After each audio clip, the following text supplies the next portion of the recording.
G20 में भी क्या हुआ था? G20 में they all planned for the future. And in B20 also what we are doing is we are building up our future जिसके करके आप सबका जो future है वो और ज्यादा prosper करे.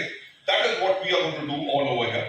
And उसके अंदर हम आप लोगों के साथ showcase करना चाहेंगे कि वेस्टीज की क्या planning है for the future years to come. Right? अगर we have completed 20 years, आप में से जो लोग अगर चाहे इस चीज के बारे में पता करना तो आप पता कर सकते हैं ऑन गूगल और on any of the platforms. दुनिया में बहुत कम डायरेक्ट सेलिंग कंपनीज हैं जिन्होंने 20 साल डायरेक्ट सेलिंग के अंदर कंप्लीट किए.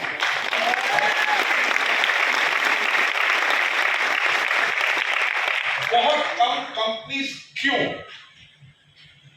ये सबसे बड़ा एक क्वेश्चन होता है कि इतनी जब इंडस्ट्री बड़ी हो सकती है, राइट, इंडिया के अंदर इट इज टारगेटेड कि 2030 तक it is going to be around about 65,000 crore की इंडस्ट्री, राइट. वर्ल्ड ओवर कितनी कंपनीज हैं, इंडिया के अंदर कितनी कंपनीज खुलती हैं और साथ ही कुछ साल के बाद बंद हो जाती हैं. What exactly is the reason?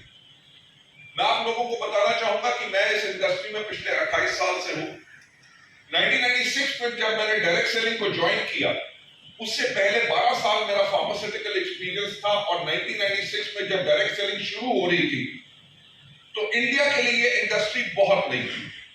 Same as मी, क्योंकि मेरे को इसके बारे में कुछ पता नहीं था. देयर वाज नोबडी जिनसे आप इस इंडस्ट्री के बारे में सीख सकते थे. ये इंडस्ट्री काम करेगी कि नहीं, लोगों को पैसा आएगा कि नहीं, मार्केटिंग प्लान कैसे दिखाना है, टीम कैसे बनानी है, टीम को बिल्ड कैसे करना है, प्रोडक्ट ट्रेनिंग कैसे करनी है, किसी को कोई आइडिया नहीं था.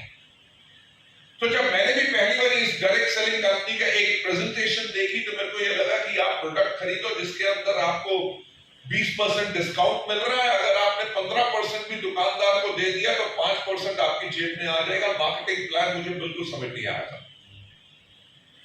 तो वो टाइम था, since I was a professional, I was a part of a organisation जिसके अंदर मैं ट्रेनिंग मैनेजर था और ये मेरी रिस्पॉन्सिबिलिटी थी कि उस ऑर्गेनाइजेशन के नेटवर्क को बिल्ड करना, उस ऑर्गेनाइजेशन के जो डिस्ट्रीब्यूटर्स हैं, उनके लीडर्स हैं, उनको कैसे मैं हेल्प करूं, उनको कैसे ट्रेन करूं ताकि they can build up the business. जब मुझे कुछ नहीं पता था तो टू सीक